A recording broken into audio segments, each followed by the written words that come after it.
मेरे student, welcome to physics नमा। आज के इस वीडियो में हम लोग क्लास 11 फिजिक्स का चैप्टर लॉज ऑफ मोशन का एक्सरसाइज 5.17 एंड 5.18 को सॉल्व करेंगे।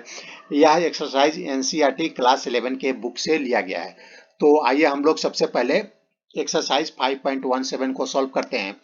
ए nucleus is at rest in the laboratory frame of reference so that if it disintegrates into two smaller nuclei, the products must move in opposite direction। तो इसमें एक nucleus है जो laboratory frame के reference में यह rest पर है, यानी हम लेबोरेटरी में इसको देखते हैं तो यह रेस्ट पर है और इसमें न्यूक्लियर रिएक्शन होता है। न्यूक्लियर रिएक्शन होने के बाद यह डिसइंटीग्रेट होकर दो छोटे छोटे और न्यूक्लियस में कन्वर्ट हो जाता है। तो हमें यह दिखाना है, शो करना है कि जो दोनों छोटे न्यूक्लियस डिसइंटीग्रेट होने के बाद जो दो छोटे न्यूक्लियस बनेंगे वह एक दूसरे के ऑपोजिट डायरेक्शन में मूव करेंगे। देखिए, यह न्यूक्लियस डिसइंटीग्रेट होकर दो छोटे छोटे न्यूक्लियस में कन्वर्ट हो गया और यह दोनों मूव कर रहा है। तो हमें प्रूव करना है कि जो दोनों न्यूक्लियस है एक दूसरे के ऑपोजिट डायरेक्शन में मूव करेगा। तो आइए हम लोग इसको देखते हैं कैसे प्रूव करेंगे। इसका मान लेते हैं कि मास m है। जो बड़ा वाला न्यूक्लियस था उसका मास m है और यह छोटा वाला न्यूक्लियस का इसका मास मान लेते हैं m1 है और इसका जो वेलोसिटी जो डिसइंटीग्रेट होने के बाद जो इसका वेलोसिटी हुआ वह v1 हो गया और इसका मास m2 है और इसका वेलोसिटी v2 है। A system with no external force, mutual forces between pair of particles in the system can cause momentum change in individual particles।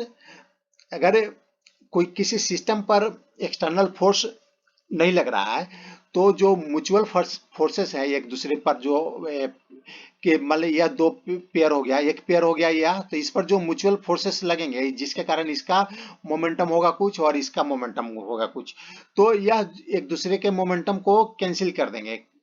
But since the mutual forces for each pair are equal and opposite, क्योंकि जो forces है एक दूसरे के opposite है और equal है।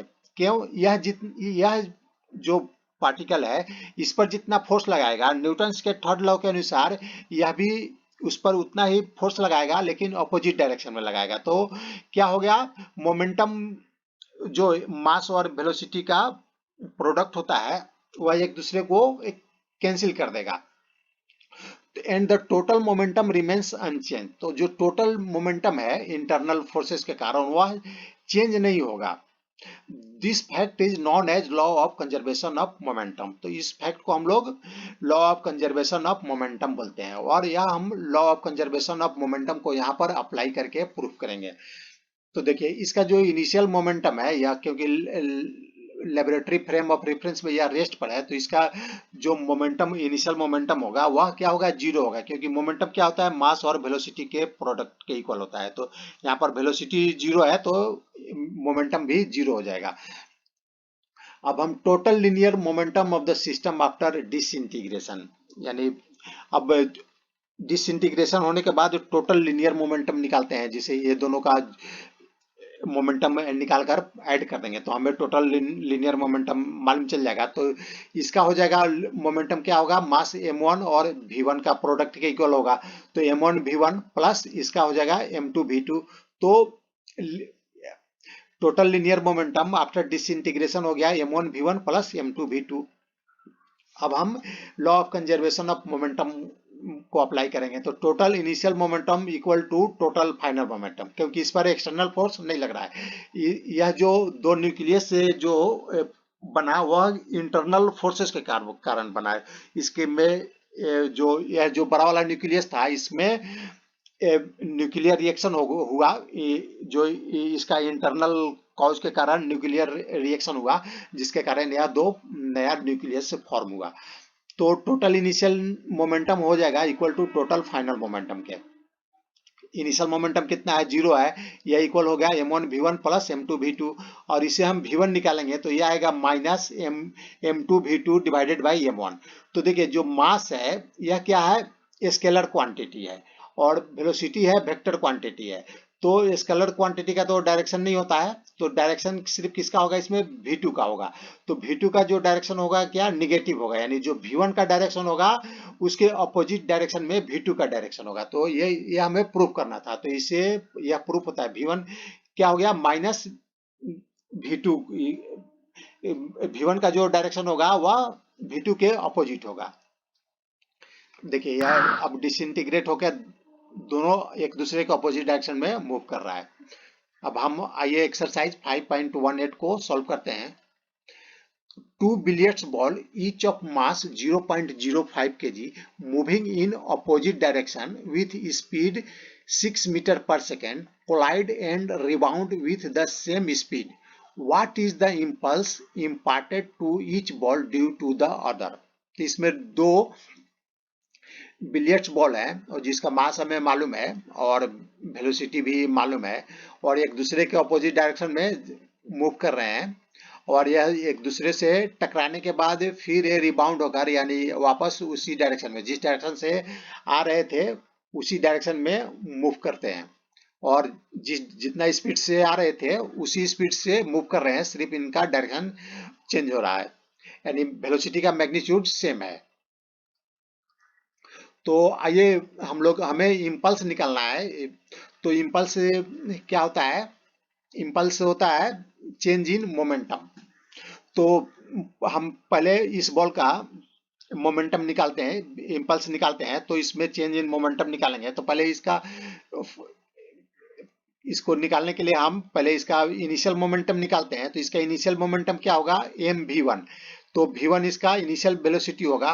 तो इसका इनिशियल वेलोसिटी मतलब लेफ्ट टू राइट डायरेक्शन को हम पॉजिटिव लेते हैं और राइट टू लेफ्ट डायरेक्शन को निगेटिव लेंगे। तो इनिशियल मोमेंटम क्या होगा, m है 0.05 और इस डायरेक्शन को हम पॉजिटिव ले रहे हैं, तो ये 6 हो गया, तो ये हो गया 0.3 kg मीटर पर सेकेंड।